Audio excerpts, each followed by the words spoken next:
ನಮಸ್ಕಾರ ರೀ ಎಲ್ಲ ನನ್ನ ಸ್ನೇಹಿತರಿಗೂ. ಈ ವಿಡಿಯೋ ಮಾಡೋ ಉದ್ದೇಶ ಏನಪ್ಪ ಅಂದ್ರೆ, ನಾವು ಮತ್ತು ನಮ್ಮ ಸ್ನೇಹಿತರು ಎಲ್ಲ ಕೂಡ್ಕೊಂಡು ಭಾಳ ದಿನಗಳ ನಂತರ ಒಂದು ಪ್ರವಾಸಕ್ಕೆ ಹೊಂಟಿದೆವು. ಅಲ್ಲಿ ನಾವು ಯಾವ್ಯಾವ ರೀತಿ ತಯಾರಿ ಮಾಡ್ಕೋತೇವೆ ಮತ್ತು ಯಾವ್ಯಾವ ಸ್ಥಳಗಳನ್ನ ನೋಡ್ತೇವೆ, ಆ ಥರ ವಿಶೇಷತೆ ಏನು ಅನ್ನೋದ್ರ ಬಗ್ಗೆ ನಾವು ಅಷ್ಟೇ ನೋಡ್ಕೊಂಡು ಬರೋದಲ್ದ ನಿಮಗೂ ಕೂಡ ಈ ವಿಡಿಯೋ ಮೂಲಕ ತೋರಿಸ್ಬೇಕಂತ ಅಂದ್ಕೊಂಡಿದ್ದನು. ಬರ್ರಿ ನೋಡ್ಕೊಂಡು ಬರೋಣ.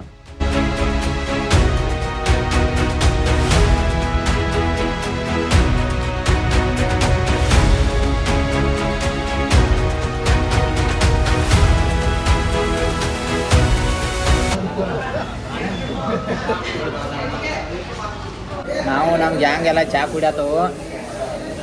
ನಮ್ಮ ಸ್ನೇಹಿತರು ಚಹಾ ಕುಡ್ಕೊಂಡು ಹೋಗೋದಪ್ಪು.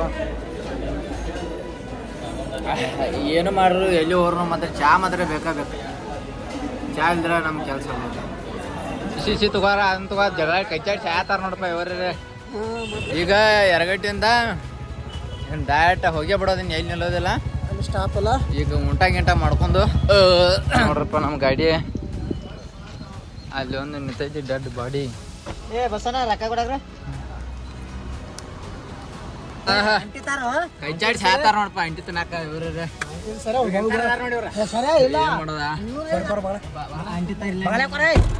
ರೈಟ್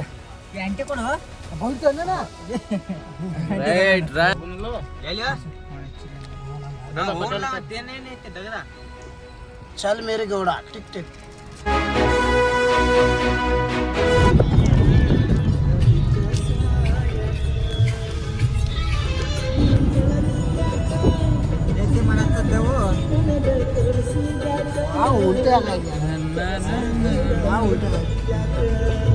ಇವನಕ ಎಂಟ್ರ ಹೊಟ್ಟಿಲ್ಲ ನಾನು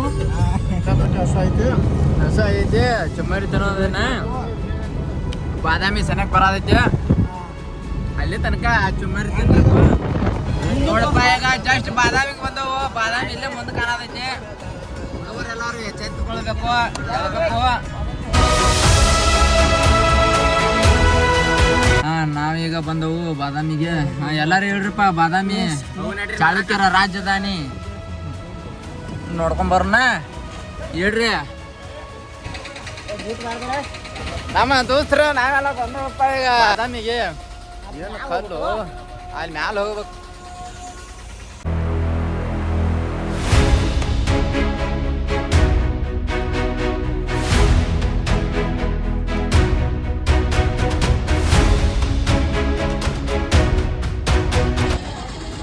ನಮ್ಗೊಂದು ಟಿಕೆಟ್ ಎಲ್ಲಾರು ನಿಮ್ಮ ಟಿಕೆಟ್ಗಳು ತಗೋ.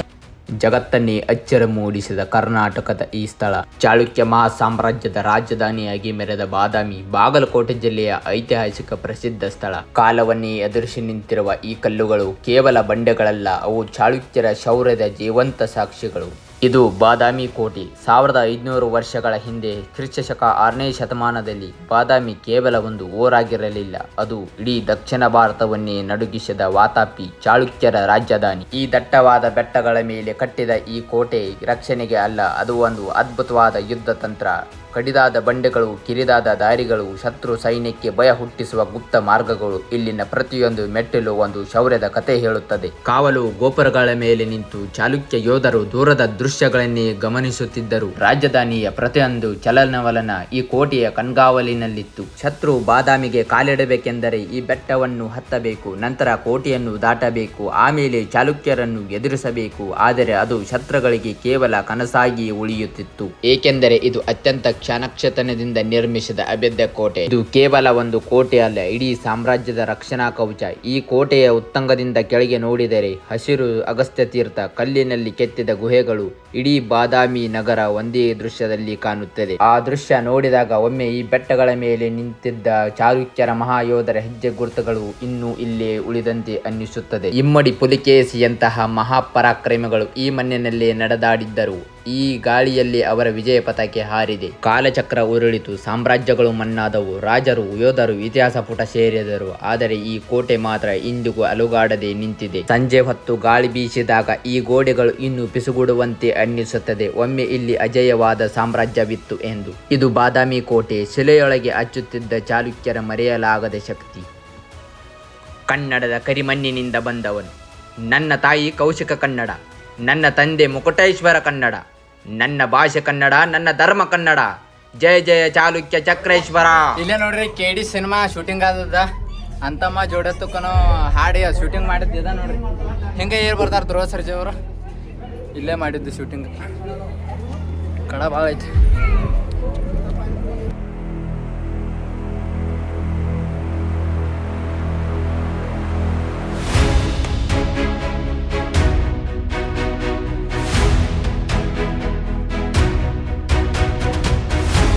ಈಗ ಫಸ್ಟ್ ಪ್ಲೇಸ್ ಬಾದಾಮಿ ನೋಡ್ಕೊಂಡು ಏನು ನೆಕ್ಸ್ಟ್ ಪ್ಲೇಸ್ ಯಾವ್ದಪ್ಪ ಅಂದ್ರೆ ನಡ್ರಿ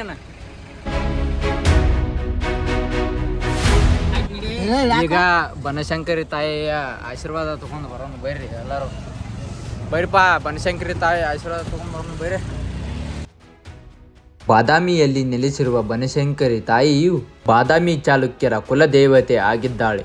ಕ್ರೈಸ್ತ ಶಕ 603ರಲ್ಲಿ ನಿರ್ಮಾಣವಾದ ಈ ಬನಶಂಕರಿ ದೇವಸ್ಥಾನವು ಪುಷ್ಯ ಮಾಸದ 8ನೇ ದಿನ ಬನದ ಹುಣ್ಣಿಮೆ ದಿನದಂದು ಜಾತ್ರೆ ಅದ್ದೂರಿಯಾಗಿ ನಡೆಯುತ್ತದೆ. ಬನಶಂಕರಿ ತಾಯಿ ಆಶೀರ್ವಾದ ಪಡ್ಕೊಂಡ್ಬಂದು ಈಗ ಮತ್ತೆ ಕಾರ ಗಾಡಿಯಾಗ ಹೈತದು.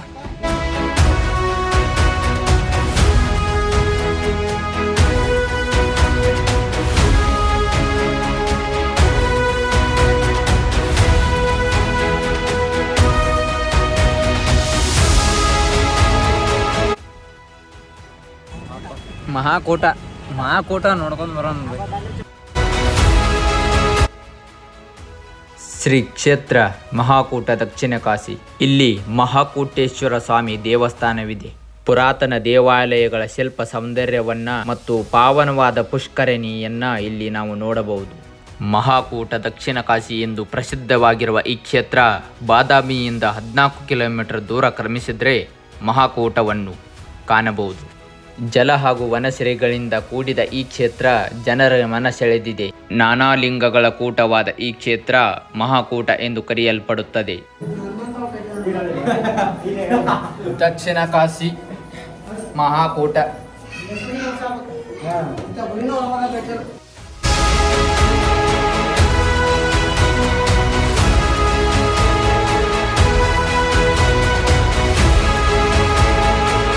ರಾಜ್ಕುಮಾರ್ ಅವರ ನಟ ಸಾರ್ವಭೌಮ ಒಂದು ಶೂಟಿಂಗ್ ಆದದ್ದು ಇಲ್ಲೇ ನೋಡ್ರಪ್ಪ. ಈ ಕಲ್ಯಾಣಿಯು ವಿಷ್ಣು ಪುಷ್ಕರಣಿ ಎಂದು ಹೆಸರುವಾಸಿಯಾಗಿದೆ.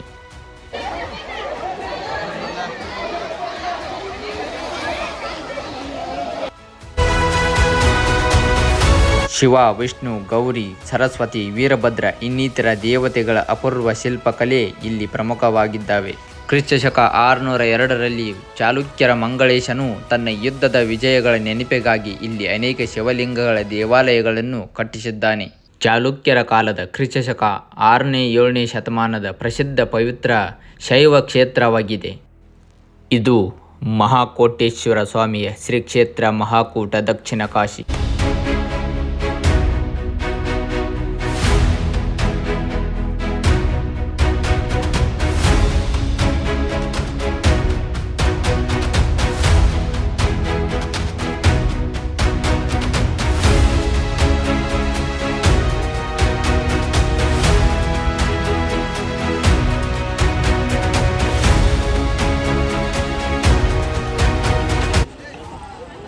ಸಾಕಸ್ತೇನ್ರ ಮಹಾಕೂಟ ದಕ್ಷಿಣ ಕಾಶಿ ಒಳಗ ಕಲ್ಲಂಗಡಿ ಅಂತ ತಿನ್ನತ್ತಾರ ನೋಡ್ರಿ. ಅವನ್ನ ಇದನ್ನ ತಗೋತಂಬಿಡ ಹಂಗಾರ ಎಲ್ಲಿ ಕೊಡ ಅದನ್ನ ಅದನ್ನ ಕೊಡೋ ಯಾಕೋ ಇದಾಗತ್ತೆ.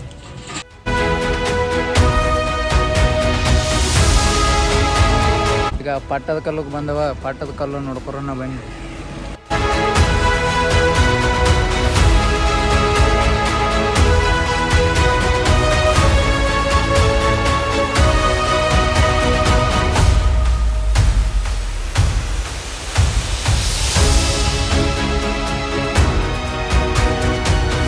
ಕರ್ನಾಟಕದ ಬಾಗಲಕೋಟೆ ಜಿಲ್ಲೆಯಲ್ಲಿರುವ ಪಟ್ಟದಕಲ್ಲು ಚಾಳುಕ್ಯರ ವೈಭವವನ್ನು ಸಾರುವ ಒಂದು ಮಹತ್ವದ ಐತಿಹಾಸಿಕ ತಾಣ. ಇದು ಕ್ರೈಸ್ತ ಶಕ 7ನೇ-8ನೇ ಶತಮಾನದಲ್ಲಿ ನಿರ್ಮಿಸಲಾದ ದೇವಾಲಯಗಳ ಸಮೂಹವಾಗಿದ್ದು ಯುನೆಸ್ಕೋ ವಿಶ್ವ ಪರಂಪರೆ ತಾಣಗಳ ಪಟ್ಟಿಯಲ್ಲಿ ಸೇರ್ಪಡೆಯಾಗಿದೆ.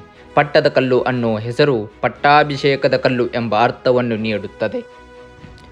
ಚಾಳುಕ್ಯರ ರಾಜ್ಯ ಮನೆತನಗಳ ರಾಜರುಗಳ ಪಟ್ಟಾಭಿಷೇಕವನ್ನು ನೆರವೇರಿಸುತ್ತಿದ್ದ ಪವಿತ್ರ ಸ್ಥಳವಾಗಿತ್ತು.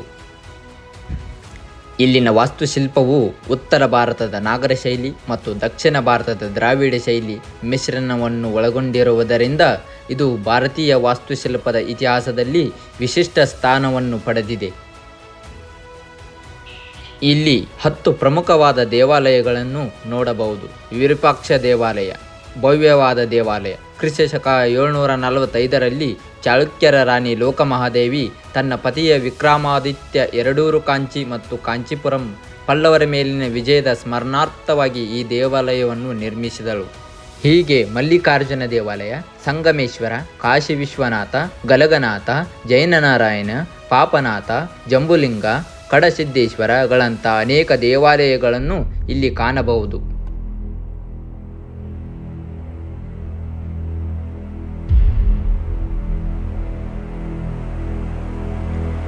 ಇಲ್ಲಿ ನಾಗರ ಉತ್ತರ ಮತ್ತು ದ್ರಾವಿಡ ದಕ್ಷಿಣ ಶೈಲಿಯ ವಾಸ್ತುಶಿಲ್ಪಗಳ ಸಮಾಗಮವನ್ನು ಕಾಣುತ್ತೇವೆ.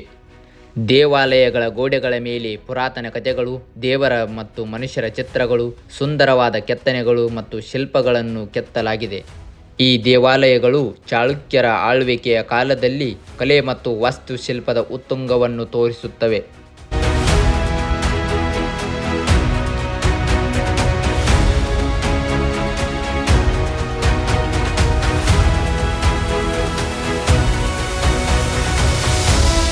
ಚಾಳುಕ್ಯರ ಪ್ರಸಿದ್ಧವಾದಂತಹ ದೇವಾಲಯಗಳಲ್ಲಿ ಈ ಪಟ್ಟದಕಲ್ಲು ಐತಿಹಾಸಿಕ ಸ್ಥಳವನ್ನು ಭಾರತೀಯ ಪುರಾತತ್ವ ಸರ್ವೇಕ್ಷಣಾ ಇಲಾಖೆ ಆರ್ಕಿಯಾಲಜಿಕಲ್ ಸರ್ವೆ ಆಫ್ ಇಂಡಿಯಾ ಕಾರ್ಯನಿರ್ವಹಿಸುತ್ತಿದೆ. ಚಾಳುಕ್ಯರು ತಮ್ಮ ಆಳ್ವಿಕೆಯ ಕಾಲದಲ್ಲಿ ಹಲವಾರು ದೇವಾಲಯಗಳನ್ನು ನಿರ್ಮಿಸಿದ್ದಾರೆ.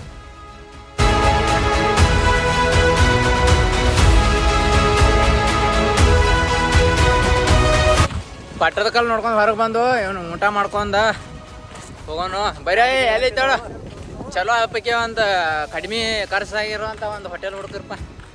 ಊಟ ಮಾಡಿ ಫಸ್ಟ್ ಕ್ಲಾಸ್ ಹೋಗೋಣ. ರೇಟ್ ಕಡಿಮೆ ಇರಬೇಕು, ಹೊಟ್ಟೆ ಊಟ ಆಗಬೇಕು.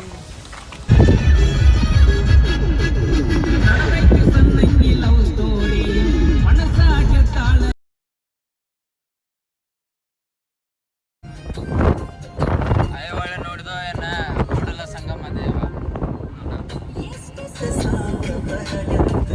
ಈ ವಾರ ಬರೀ ಕಿಲೋಮೀಟರ್ ಲೆಕ್ಕ ಮಾಡಿ ಹೇಳ್ದ ನೋಡಿ.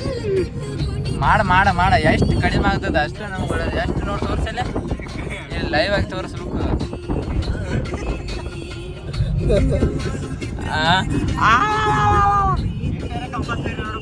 ಆತ ಆಗ್ಲಿ ಹಂಗೆ ಆಗದಿಲ್ಲ ಅದಕ್ಕೆ ಎಲ್ಲಕ್ಕೂ ಭದ್ರಾಗಿ ಬಂದವ. ಈಗ ಬದ್ಧ ಸಿದ್ಧರಾಗಿ ಬಂದವ. ಒಟ್ಟ ಕೂಡಲ ಸಂಗಮಕ್ಕೆ ಹೋಗುವಂತ ದಾರಿ ಇದೆ ನೋಡ್ರಪ್ಪ.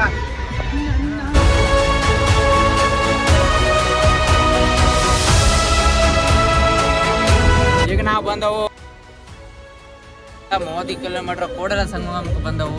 ಇಲ್ಲಿ ಬಸವಣ್ಣನವರು ಐಕ್ಯವಾದಂಥ ಸ್ಥಳ ಕೂಡಲ ಸಂಗಮಕ್ಕೆ ನೋಡ್ಕೊಂಡು ಬರೋಣ ಬರ್ರಿ.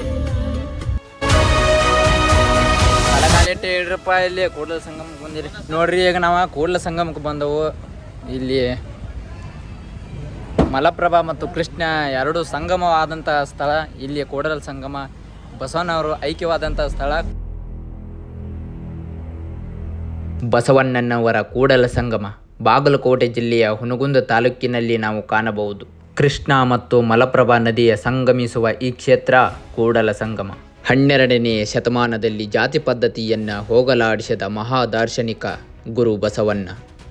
ಸಮಾಜದ ರೂಢಿಯಲ್ಲಿದ್ದ ಜಾತಿ ಪದ್ಧತಿ, ಮೂಢನಂಬಿಕೆ, ಬಹುದು ದೇವತಾರಾಧನೆ, ಮೂರ್ತಿ ಪೂಜೆ, ಪ್ರಾಣಿ ಬಲಿ ನಿರ್ಮೂಲನೆಗೆ ಪಣತೊಟ್ಟವರು.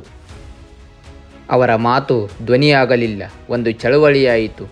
ಅವರ ಚಿಂತನೆ ಒಂದು ಯುಗವನ್ನೇ ಬದಲಿಸಿತು. ಅಧಿಕಾರದ ವಿರುದ್ಧ ಸತ್ಯದ ಜ್ಯೋತಿ ಎತ್ತಿ ಹಿಡಿದ ಮಹಾನ್ ದಾರ್ಶನಿಕ. ಸಾಮಾನ್ಯ ಶತ 1132ರಲ್ಲಿ ಬಾಗೇವಾಡಿಯಲ್ಲಿ ಜನನ.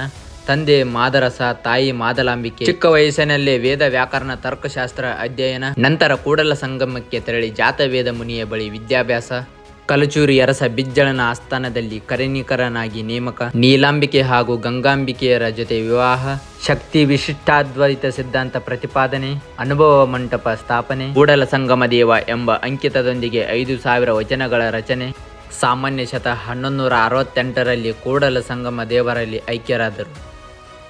ಜಗಜ್ಯೋತಿ ಬಸವಣ್ಣನವರು ಕಾಯಕವೇ ಕೈಲಾಸವೆನ್ನುತ್ತಾ ತಮ್ಮ ಕಾಯಕದಿಂದಲೇ ಜಗತ್ತಿಗೆ ಸ್ಫೂರ್ತಿಯಾದರು.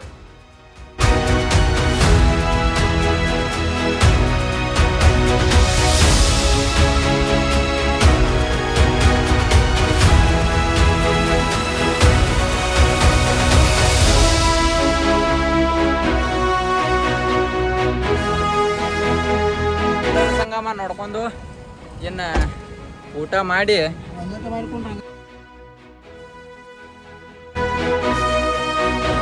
ಪ್ರವಾಸ ಇಲ್ಲಿಗೆ ಇದಾಯ್ತು.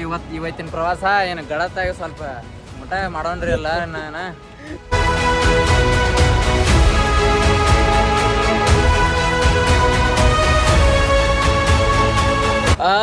ಫಸ್ಟ್ ಕ್ಲಾಸ್ ಊಟ ಫಸ್ಟ್ ಕ್ಲಾಸ್ ಊಟ ಆಯ್ತು ಏನ ಆರಾಮಾಗಿ ಮಂತ್ರಾಲಯದ ಕಡೆ ಹೋಗಿ ಬರೋದು. ಗುರು ರಾಘವೇಂದ್ರ ಸನ್ನಿಧಿಗೆ ಹೋಗೋದು. ನಾಳೆ ಗುರು ರಾಘವೇಂದ್ರ ಸ್ವಾಮಿಯ ದರ್ಶನವನ್ನು ಮಾಡ್ಕೊಳ್ಳೋದು. ಊಟ ಮಾತ್ರ ಸೂಪರ್ ಆಗಿತ್ತು. ನಾವೀಗ ಮಂತ್ರಾಲಯ ಕೊಂಡು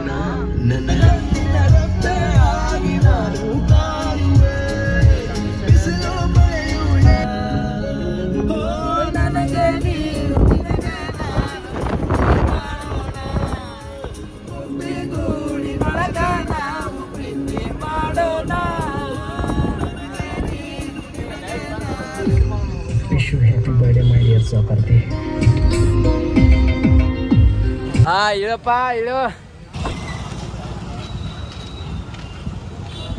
ಫುಟ್ಪಾತ್ ಮೇಲೆ ಕೂತ ಚಾ ಕುಡಿಯತ್ತವು. ಚಾ ಕೊಡ್ರೆ ನಿದ್ದೆ ಬರಂಗಿಲ್ಲ. ಕಣ್ಣೆಲ್ಲ ಇದಾಗಿದಾವು. ಟೂರ್ ಮಾಡಿ ಸುಸ್ತಾಗ್ಯಾವ.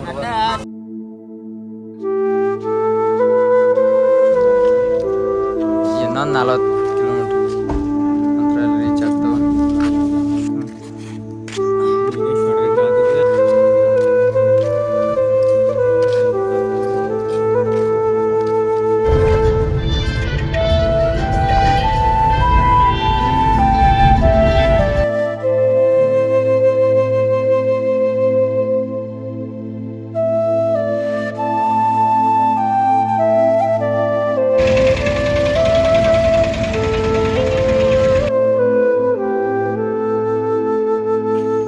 ಕೊನೆಗೂ ನಮ್ಮ ಗುರು ರಾಯರ ಸನ್ನಿಧಿಗೆ ಬಂದಿದ್ದೇವೆ ಇವತ್ತು ರಾತ್ರಿ.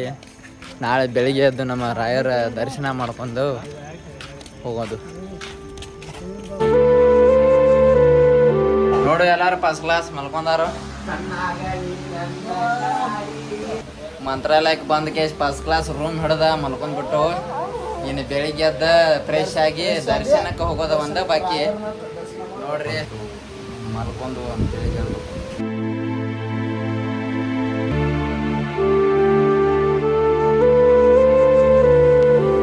ಬೆಳಿಗ್ಗೆ ಅದ ಜಳಕ ಮಾಡಿದ್ವು. ಇನ್ನು ಹೋಗ್ಬೇಕು ಅನ್ನತ್ತಿದ್ದು ಅಷ್ಟ್ರೊಳಗ ಪಂಚೆ ಅದು ತರೋದೊಂದು ಪಾಡ ವಿದ್ಯಾರ್ಥಿ ಹೇಳ್ತಾರ ನೋಡಪ್ಪ. ನಾವಗಾರ 2 ಚಾನ್ಸ್ ಸುದ್ದಿದ್ ನನಗಾರ ನೋಡ್ಲಾ ಇಲ್ಲಿ ನೋಡು ವೇಷಧಾರಿ ಪಂಚ ವೇಷಧಾರಿಗಳು ಏನು ಬೆಳಗಿನ ಜಾವ ರಾಯರ ದರ್ಶನಕ್ಕೆ ಹೊಂಟಿದಾವ. ಎಲ್ಲರೂ ರಾಯರ ದರ್ಶನ ಬರ್ರಿ. ವೆಂಕಟನಾಥರಾಗಿದ್ದ ಗುರುರಾಯರು ಶ್ರೀ ಸುಧೀಂದ್ರ ತೀರ್ಥರ ಆಜ್ಞೆಯಂತೆ 1614ರಲ್ಲಿ ಸನ್ಯಾಸತ್ವ ಸ್ವೀಕರಿಸಿ ಅಂದಿನಿಂದ ರಾಘವೇಂದ್ರ ತೀರ್ಥರೆಂಬ ನಾಮಕರಣದಿಂದ ವೇದಾಂತ ಸಾಮ್ರಾಜ್ಯದಲ್ಲಿ ನೆಲೆಸುತ್ತಾರೆ. ಬರುವ ಭಕ್ತರಿಗೆ ಅವರ ಕಷ್ಟಗಳನ್ನು ನಿವಾರಣೆ ಮಾಡುವ ಉದ್ದೇಶದಿಂದ 1621ರಲ್ಲಿ ಪೀಠಾಧ್ಯಕ್ಷರಾಗಿ ಮಂಚಾಲೆಯಲ್ಲಿ ನೆಲೆಸುತ್ತಾರೆ. ನೋಡ್ರಿ ಬೆಳಿಗ್ಗೆ ರಾಯರ ದರ್ಶನಕ್ಕೆ ಹೊಂಟವು.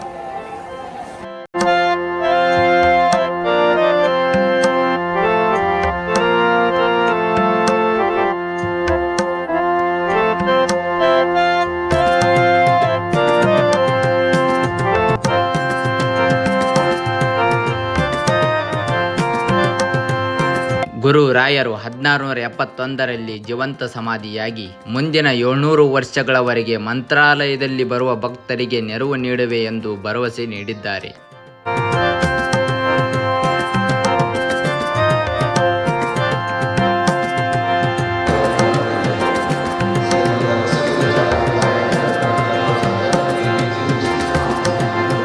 ಮುಳ್ಳಲ್ಲಾದರೂ ನೂಕು ಕಲ್ಲಲ್ಲಾದರೂ ನೂಕು ರಾಘವೇಂದ್ರ. ರಾಘವೇಂದ್ರ ಸ್ವಾಮಿಯ ದರ್ಶನ ಆಯ್ತು ಇವತ್ತು ಒಳಗ. ಎಲ್ಲ ಬೇರೆ ನೆಮ್ಮದಿನೇ ಬೇರೆ.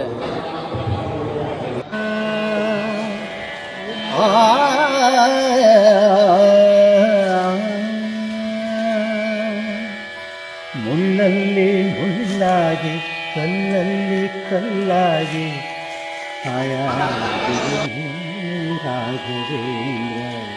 ಭಗವಂತನೇ ಕನ್ಫ್ಯೂಸ್ ಆಗ್ಬಿಡ್ಬೇಕು, ನಾನು ಏನ್ ಕೊಟ್ರು ಹಾಯಾಗಿದಾನಲ್ಲಪ್ಪ ಇವನು ಅಂತ. ಹಂಗ್ ಬಾಳುವ. ಪೂಜ್ಯಾಯ ರಾಘವೇಂದ್ರಾಯ ಸತ್ಯಧರ್ಮರತಾಯ ಚ ಭಜತಾಂ ಕಲ್ಪವೃಕ್ಷಾಯ ನಮತಾಂ ಕಾಮಧೇನವೇ. ಎಷ್ಟೋ ವರ್ಷಗಳಿಂದ ಮಂತ್ರಾಲಯಕ್ಕೆ ಬರ್ಬೇಕು ಅನ್ಕೋರತ್ತಿದ್ದು. ಆದ್ರೆ ನಾ ಬರ್ಬೇಕ ಅಂದಕೊಂಡಾಗ ನಾ ಬರ್ಲಿಲ್ಲ. ರಾಯರೇ ಈಗ ನಮ್ಮನ್ನ ಕರ್ಸ್ಬಂದ್ರು. ಇವತ್ತು ರಾಯರ ದರ್ಶನ ಆಗಿ ತುಂಬಾ ನೆಮ್ಮದಿ ಸಿಕ್ತು, ಖುಷಿನೂ ಸಿಕ್ತು. ಮುಳ್ಳಲ್ಲಾದರೂ ನೂಕು ಕಲ್ಲಲ್ಲಾದರೂ ನೂಕು ರಾಘವೇಂದ್ರ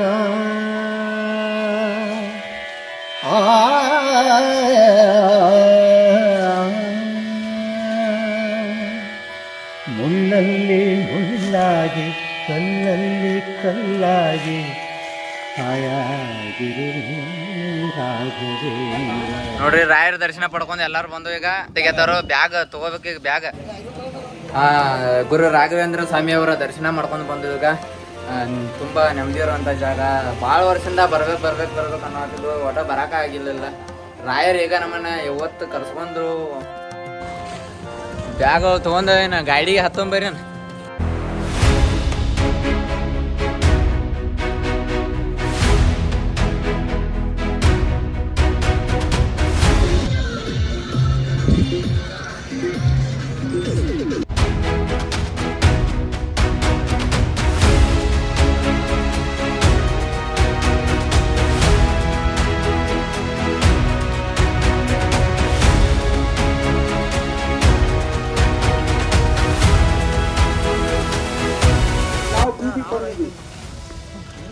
ಸಣ್ಣ ಪುಟ್ಟ ವಿಚಾರಕ್ಕೆ ಬೀದಿಗೆ ಬರೋರಲ್ಲ ನಾವು.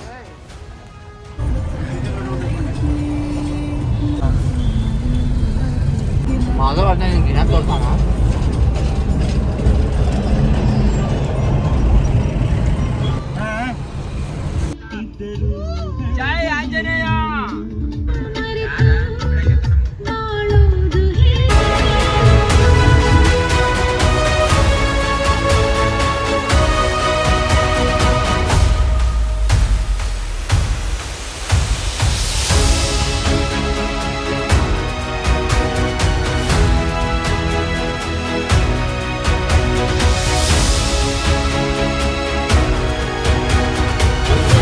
ಡೈರೆಕ್ಟ್ ಮಂತ್ರಾಲಯದಿಂದ ಈಗ ಹಂಪಿಗೆ ಬಂದಿದ್ದೀವಿ. ವಿಜಯನಗರ ಸಾಮ್ರಾಜ್ಯ ಅಂಜನಾದ್ರಿ ಬೆಟ್ಟ ಕ್ಲೋಸ್ ಆಗಿದೆ. 3 ಗಂಟೆಗೆ ಚಾಲು ಆಗ್ತದೆ. ಹಂಪಿ ನೋಡ್ಕೊಂಡು ಅಂಜನಾದ್ರಿಗೆ ಹೋಗೋದು.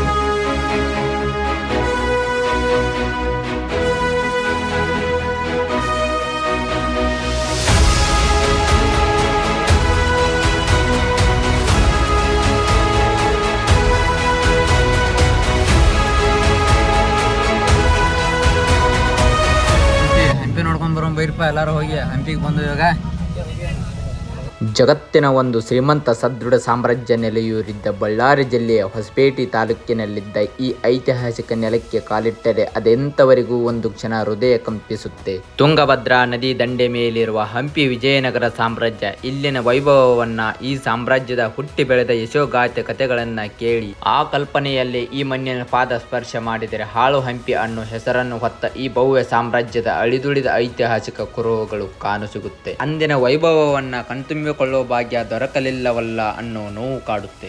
ವಿಜಯನಗರ ಸಾಮ್ರಾಜ್ಯ ಕ್ರಿಸ್ತಶಕ 1336 ಹೊತ್ತಿಗೆ ಹರಿಹರ ಬುಕ್ಕರಾಯರಿಂದ ಸ್ಥಾಪಿತವಾದ ಈ ಸಾಮ್ರಾಜ್ಯ ಆನೆಗುಂದಿಯನ್ನ ತನ್ನ ರಾಜಧಾನಿಯಾಗಿ ಮಾಡಿಕೊಂಡು ಹಂತ ಹಂತವಾಗಿ ದಕ್ಷಿಣ ಭಾರತವನ್ನು ತನ್ನ ಸುಪರ್ದಿಗೆ ತೆಗೆದುಕೊಳ್ಳುತ್ತಾ ಹೋಗುತ್ತೆ. ಸಂಗಮ, ಸಾಳ್ವ, ತುಳುವ ಮತ್ತು ಅರವೀಡು ವಂಶಗಳ ಅರಸುರಗಳಿಂದ ಆಳಲ್ಪಡುತ್ತೆ. ಅದ್ಭುತವಾದ ವೈಭವಕ್ಕೆ ಅಂದಿಗೆ ಸಾಕ್ಷಿಯಾಗುವ ಅದೃಷ್ಟ ನಮ್ಮದಾಗಿರಲಿಲ್ಲ. ದಾಳಿ ದಂಡಯಾತ್ರೆಗಳಿಗೆ ಸಿಕ್ಕನೊಲಿಗೆದ ಈ ಶ್ರೀಮಂತ ಹಂಪಿಯ ಇಂದಿನ ಪರಿಸ್ಥಿತಿ ಕಾಣಬೇಕೆಂಬ ಮನಸ್ಸಾಗಿ ಬಂದು ತಲುಪಿದ್ದೆ. ಧ್ವಂಸವಾದ ಸಾಮ್ರಾಜ್ಯದ ಪ್ರತಿ ಜಾಗಗಳ ಮುಂದೆ ನಿಂತು ಮೌನಕ್ಕೆ ಶರಣಾದೆ. ಹಂಪಿಯ ಪ್ರಸಿದ್ಧ ಸ್ಥಳಗಳು: ವಿಜಯ ವಿಠ್ಠಲ ದೇವಾಲಯ, ಕಲ್ಲಿನ ರಥ, ಉಗ್ರ ನರಸಿಂಹ, ಸಾಸಿವೆ ಕಾಳು ಗಣಪ, ಕಡಲೆಕಾಳು ಗಣಪ, ರಾಣಿ ಸ್ನಾನಗೃಹ, ಹಂಪಿ ಬಜಾರ್, ಹೇಮಕೂಟ, ಅಚ್ಯುತನಾರಾಯಣ ದೇವಾಲಯ, ಬಡವಿಲಿಂಗ, ವಿರೂಪಾಕ್ಷ ದೇವಾಲಯ ಹೀಗೆ ಅನೇಕ ಅಲಂಕಾರಿಕ ಕಂಬಗಳಿಂದ ನಿರ್ಮಿಸಲಾದ ಭವ್ಯ ದೇವಾಲಯಗಳು, ಮಂಟಪಗಳು ನೋಡಲು ಸಿಗುತ್ತೆ. ಸಂತೆಗಳು ನಡೆಯುತ್ತಿದ್ದ ಸಾಲು ಸಾಲು ಕಟ್ಟಡಗಳು ಕಂಡವು. ಮುತ್ತು, ರತ್ನ, ವಜ್ರ, ವೈಡೂರ್ಯಗಳನ್ನ ಸೇರಿನಲ್ಲಿ ಅಳಿದು ಮಾರುತ್ತಿದ್ದ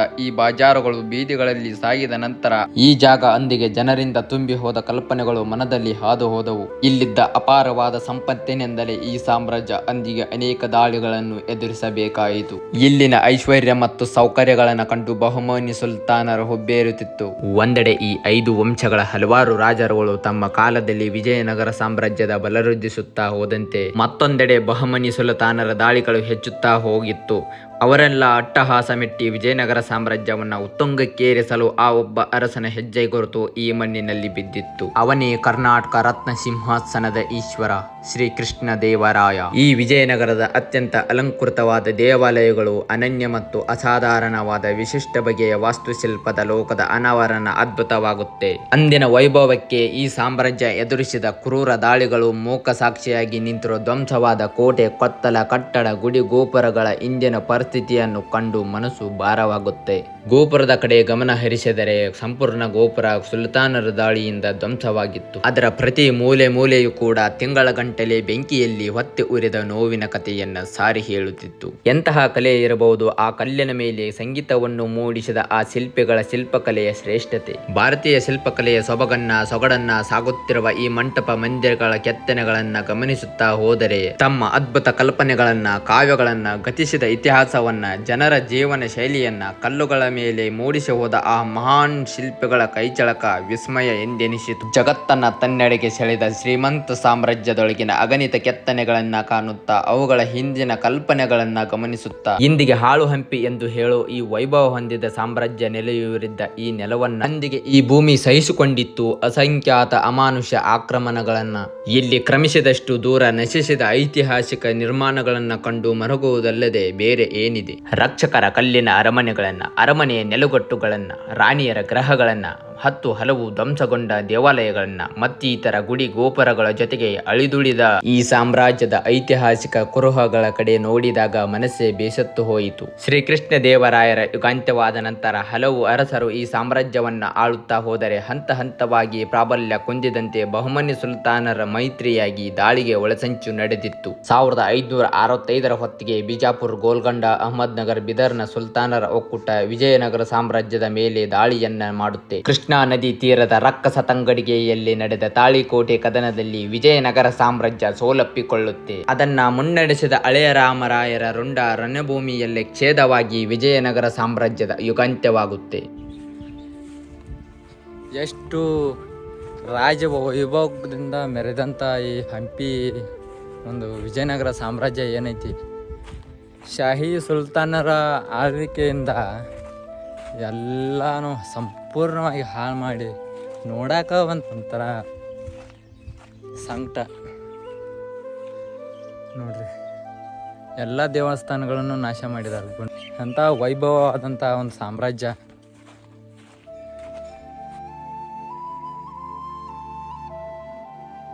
ಭಾಳ ಮನಸ್ಸಿಗೆ ಬೇಸರ ಅನಿಸ್ತೈತಿ ನಮಗೆ. ಹೊತ್ತಿ ಒರೆದವು ಅದೆಷ್ಟೋ ದೇವಾಲಯಗಳು, ಮಹೋನ್ನತ ಮಹಲುಗಳು, ಐಶ್ವರ್ಯ ಭರಿತ ಅರಮನೆಗಳು, ಸದೃಢ ಕೋಟೆ ಕೊತ್ತಲಗಳು. ಒಟ್ಟಾರೆ ಈ ಸಾಮ್ರಾಜ್ಯ ಪ್ರತಿ ಅಸ್ತಿತ್ವಗಳು ಸುಲ್ತಾನರ ಕ್ರೋಧಕ್ಕೆ ನಾಶವಾದವು. ವಿಜಯನಗರ ಸಾಮ್ರಾಜ್ಯದ ಸಂಪತ್ತು ಸತತ 6 ತಿಂಗಳುಗಳ ಕಾಲ ಲೂಟಿಯಾಯಿತು. ಸಾವಿರಾರು ಒಂಟೆಗಳು, ಆನೆಗಳು, ಅಗರ್ಭ ಸಂಪತ್ತನ್ನ ಹೊತ್ತು ನಡೆದವು ದಂಡುಕೋರರ ಆಸ್ಥಾನಕ್ಕೆ. ಬ್ರಿಟಿಷ್ ಅಧಿಕಾರಿ ರಾಬರ್ಟ್ ಸಿವಿಲ್ ಹಂಪಿಯನ್ನ ನೋಡದೆ ಹೋಗಿದ್ದರೆ ಇಂತಹ ಶ್ರೇಷ್ಠ ಸಾಮ್ರಾಜ್ಯ ಮರೆಮಾಚಿ ಹೋಗುತ್ತಿತ್ತು. ಕೊನೆಗೂ ಮರೆತು ಹೋದ ಸಾಮ್ರಾಜ್ಯವು ಈಗ ನಮಗೆ ದೊರಕಿತು.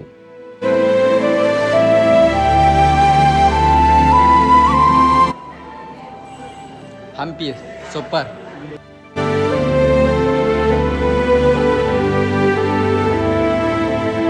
ವಿಜಯನಗರ ಸಾಮ್ರಾಜ್ಯದ ಅರಸರ ಕಾಲದಲ್ಲಿ ಶಿಲ್ಪಿಗಳ ವೈಜ್ಞಾನಿಕ ಪರಿಕಲ್ಪನೆಯು ಅದ್ಭುತವಾಗಿತ್ತು. ಮುಂಭಾಗದಲ್ಲಿರುವ 165 ಅಡಿ ಗೋಪುರದ ನೆರಳು ದೇವಾಲಯದ ಕಿಂಡಿಯಿಂದ ನೋಡಿದಾಗ ತಲೆಕೆಳಗಾಗಿ ಕಾಣುತ್ತದೆ. ಇದು ಅಚ್ಚರಿ ಮೂಡಿಸುವ ತಂತ್ರಜ್ಞಾನವಾಗಿದೆ. ಅಂದಿನ ಭಕ್ತರು ಗೋಪುರ ಮುಟ್ಟಿ ನಮಸ್ಕರಿಸುವ ವ್ಯವಸ್ಥೆಗೆ ಭಕ್ತಿಯ ಪರಾಕಾಷ್ಠೆಯ ಸಲುವಾಗಿ ಈ ತಂತ್ರಜ್ಞಾನವನ್ನು ಮಾಡಿದ್ದಾರೆ. ಈಗಿನ ಕಾಲದ ತಂತ್ರಜ್ಞಾನದ ಪ್ರಕಾರ ಪಿನ್ ಹೋಲ್ ಕ್ಯಾಮೆರಾ ಸಿಸ್ಟಮ್ ಅನ್ನು 700 ವರ್ಷಗಳ ಹಿಂದೆಯೇ ನಮ್ಮ ಪೂರ್ವಜರು ಮಾಡಿಬಿಟ್ಟಿದ್ದಾರೆ. ನಮ್ಮ ಪೂರ್ವಜರು ಇಂದು ನಮಗೆ ತಿಳಿದಿರುವ ತಂತ್ರಜ್ಞಾನಕ್ಕಿಂತ ಮುಂದಿದ್ದರು. ಮುಂದಿನ ಗೋಪುರದ ನೆರಳು ಈ ಕಿಂಡಿಯಿಂದ ನೋಡಿದಾಗ ದೇವಾಲಯದ ಒಳಗೆ ತಲೆ ಕೆಳಗಾಗಿ ಕಾಣುತ್ತಿದೆ ನೋಡಿ.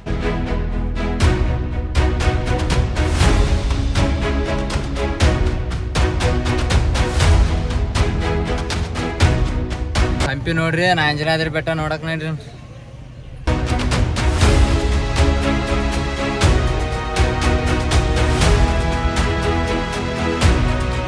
ಅಂಜನಾದ್ರಿ ಬೆಟ್ಟ ಹೋಗೋದನ್ನ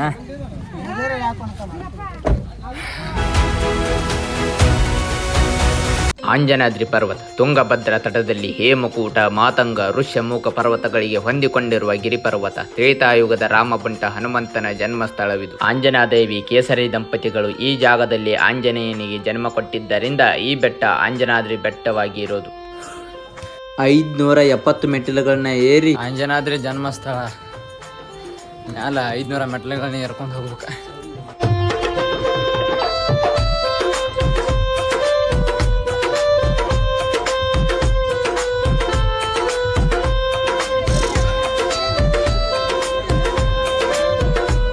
ಮ್ಯಾಲ ಬರ್ಬೇಕಾದ್ರೆ ಸಾಕಾಗಿ ಹೋತು.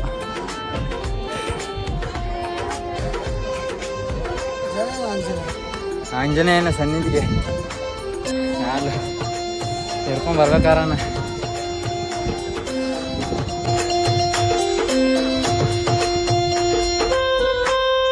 ಮಾರುತಿ, ಪವನಪುತ್ರ, ವಾಯುಪುತ್ರ, ಕೇಸರಿನಂದನ ಎಂದು ಕರೆಯಲ್ಪಡುವ ಆರಾಧಿಸಲ್ಪಡುವ ಆಂಜನೇಯ ರಾಮಾಯಣದ ಒಂದು ಪ್ರಮುಖ ಪಾತ್ರಗಳಲ್ಲಿ ಒಬ್ಬನಾಗಿದ್ದ. ಈ ಅಂಜನಾದ್ರಿ ತುಟ್ಟ ತುದಿಯನ್ನ ತಲುಪಿದಾಗ ಆಂಜನೇಯನ ದರ್ಶನವಾಗಿತ್ತು. ಈ ಬೆಟ್ಟದ ಮೆಟ್ಟಿಲು ಹತ್ತಿದ ಕಷ್ಟಗಳನ್ನ ಮೈಮನವನ್ನ ಮರೆಸುವಂತಿತ್ತು.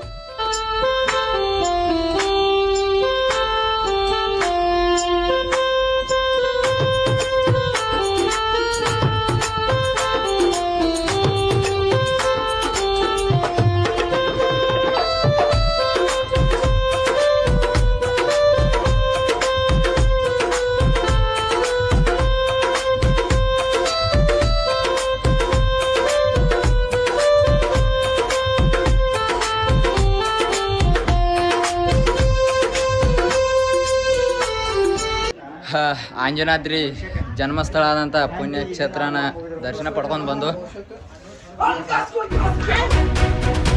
ಇಲ್ಲಿಗೆ ಮೆಟ್ಲುಗಳು ಮುಕ್ತಾಯ.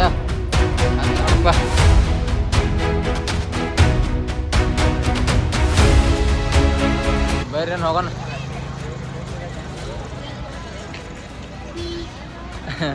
ಯಪ್ಪ ಕಾಲೆಲ್ಲ ಹೋದ್ರಿ ಅಲ್ಲಿ.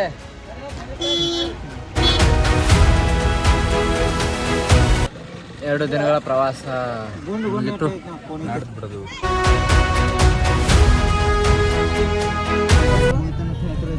ಇದೊಂದು ನಿಜಕ್ಕೆ ಮಾತಾಡೋದೈತೆ ಅಯ್ಯ ಎಂದು ಕೂತಿ ಇಲ್ಲಿ ನಡಕ ಸಿಕ್ಕ ಸಾಯತನೋ ಯಪ್ಪ.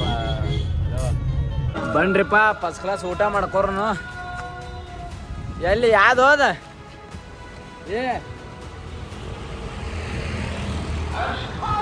ಜವಾರಿ ಹೋಟೆಲ್ಲ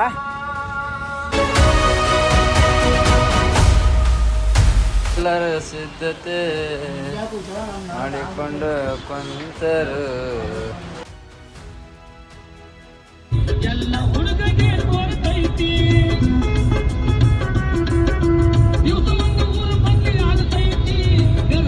ಮೋಜ ನಡಿತೈತಿ. ಹೇಳೋರ ಮಾತಿಯಲ್ಲಿ ಕೇಳ್ತೈತಿ.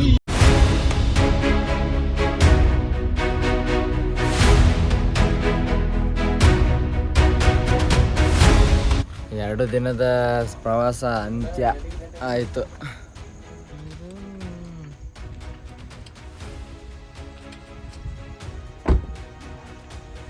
ಹೋಗಿ ಬರು.